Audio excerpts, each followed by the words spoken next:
Imagine a country where half of the local population lives in extreme poverty.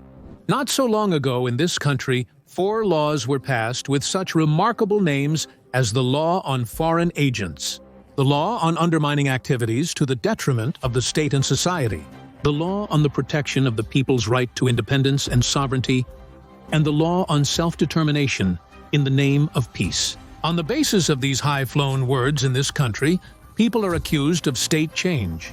The ruling dynasty has been ruling the country as personal property for 45 years. They own the best lands, the most profitable enterprises, all the press, with the exception of one opposition newspaper, which has existed for almost 100 years, and which they are now trying to economically strangle. 3 years ago, people in this country came out to protest against pension reform. It's interesting that the pension reform was cancelled, but the movement has grown into demands for the ruling party to step down. These protests were harshly suppressed. Since May of this year, the special services of this country have been arresting alternative potential presidential candidates, calling them agents of Western influence. And in August, the Ministry of Internal Affairs banned all Western NGOs from operating in the country. In the prisons of this country sit student leaders, political activists, heads of Christian communities, and hundreds of public figures. Can you guess what country this is? Well, of course, it's Nicaragua. The second poorest country in Latin America, it only falls behind Haiti in poverty.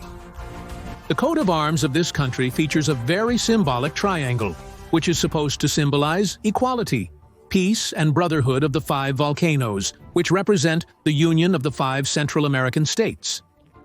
Daniel Ortega, who is serving his 3rd consecutive term as president, was once one of the leaders of the revolution that overthrew the regime of the previous dictator Anastasio Somoza, president of Nicaragua, in the 1980s and 90s, and now continuously from January 10th, 2007. Together with his exalted wife, poetess Ortega-Murillo, whom he appointed vice president, he has long established a cult of his own personality in Nicaragua. Here, for example, is a pre-election clip of the ruling party, with the words of the song, "We vote for Commander Daniel, so that he stays forever. There is no second one like him." Once Daniel Ortega was friends with Brezhnev, Andropov, and Gorbachev, and today he is friends with Vladimir Putin and Sergei Shoigu. The friendship is very beneficial. Russia, for example, wrote off all Soviet debt of $3.5 billion. Once Nicaragua received colossal Soviet aid and weapons to fight the Contras, which were supported by the United States of America and economic aid. After the collapse of the Soviet Union, this stopped because the Sandinistas also lost power, losing the election. When Ortega once again took the presidential seat, he did everything to continue receiving economic and military aid from Moscow, and he succeeded. Russia, first of all, built a military training center there and invested millions of dollars in the modernization of the Nicaraguan army. The Kremlin supplies the Ortega regime with tanks, anti-aircraft systems, helicopters, patrol boats, and infantry fighting vehicles. Nicaraguan officers are studying in Russian military institutions. In response, Nicaragua became one of the half-dozen countries that first recognized the independence of Abkhazia and South Ossetia, and then Crimea. Ortega's position is extremely simple, and there is no ideology in it. We will do whatever it takes for you to help us. Although the United States remains Nicaragua's main trading partner, it is unclear what will happen next after the U.S. Congress adopted a new package of sanctions against this country. Over the past decade, from 2007 to 2017, Ortega has pursued economic policies in his own interests and in the interests of major Nicaraguan entrepreneurs. And Nicaragua, unlike the collapse in which the Venezuelan economy is, and from the eternal stagnation in Cuba, recently had one of the fastest-growing Latin American economies. Over the mentioned 10 years, the average growth rates there were over 5%. In Central America, it was an absolute champion. There was a favorable climate for big business, for the inflow of foreign investments, for the creation of new assembly enterprises. Unlike Cuba, Nicaragua had healthy state finances, which were significantly supported by concessional loans from the Central American Integration Bank, and especially with supplies of cheap oil from Venezuela, which have now ended. It was a very thoughtful plan. First, lean on the entrepreneurial circles and part of the liberal opposition parties, and then take over the property of these entrepreneurial circles, arresting and expelling entrepreneurs and oppositionists from the country. Also, Ortega managed to establish relations with another branch of power over the minds of the electorate with the head of the church, Cardinal Miguel Obando Bravo. After all, this was the main enemy of the ruling party in the 80s. And in 2005, he was already crowning Daniel Ortega and his longtime girlfriend, Vice President Rosario-Murillo, with a church wreath. We'll discuss this lady in more detail later. And from 2018, Nicaragua began a severe crisis, which was greatly exacerbated by the coronavirus disease-19 pandemic. Meanwhile, the ruling couple Ortega and Murillo from the very beginning scoffed at the new coronavirus and denied its existence, and all diseases were advised to be treated with love marches for Daniel Ortega. He has often disappeared from the public eye for 75 years, and Rosario Murillo recently turned 70, and this lady is very energetic. Her personality is a combination of mental instability, mysticism, absolute authoritarianism, and claims to possess the supernatural. In the final instance, Rosario, according to eyewitnesses and the press, exercises daily control over the most important spheres of state administration, over personnel, over propaganda. These are the hands of Rosario Murillo, with numerous amulets made of jade, which, according to local beliefs, protect from the evil eye and spoilage. Public performances were given in the 18th, 19th centuries.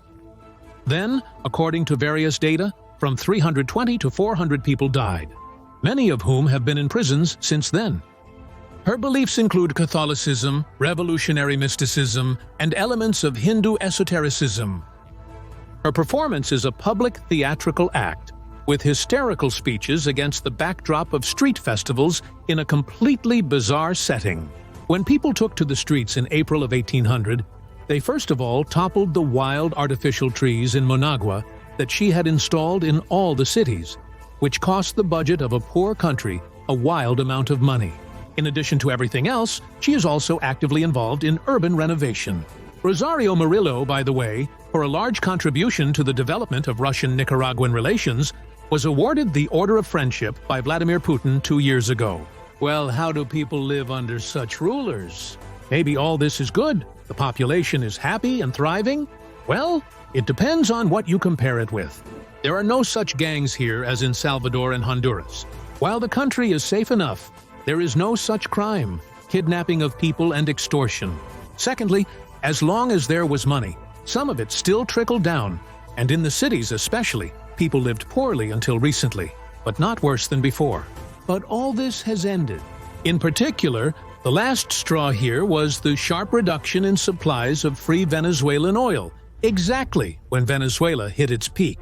The notorious pension reform, initiated by the regime, resulted in an increase in individual and corporate taxation for those who entered the pension system.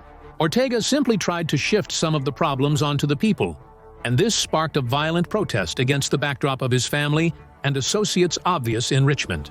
In the months leading up to the presidential elections, Daniel Ortega's regime completely excluded all possible opposition candidates from the electoral process.